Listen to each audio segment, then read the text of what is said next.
Red news చూస్తున్నాం. శబరిమల ఆలయానికి భక్తులు పోటెత్తారు. మండల మకర విళక్కు పూజ నేపథ్యంలో అయ్యప్ప క్షేత్రానికి స్వాములు క్యూ కట్టారు. సోమవారం మంగళవారం తొలి 2 రోజుల్లోనే దాదాపు 2 లక్షల మందికి పైగా భక్తులు శబరిమలకు విచ్చేశారు. దీంతో ఆలయ ప్రాంగణం కిక్కిరిసిపోయింది.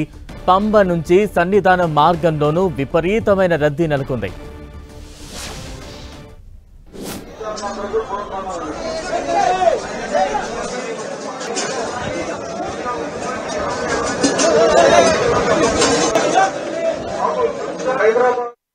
పోటెత్తుతున్న భక్తుల సంఖ్య అధికంగా ఉండటంతో ట్రావెన్కోర్ దేవస్థానం బోర్డు అలర్ట్ అయింది.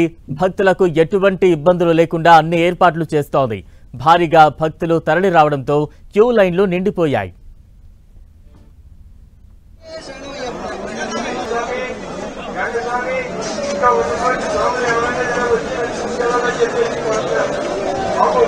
హైదరాబాద్ కొత్తగా దర్శనానికి వచ్చిన స్వాములు మీరు సన్నిధానం వెంటనే నీళ్ళకి వెళ్ళవలసిందిగా తెలియజేసి కోరుతున్నాం.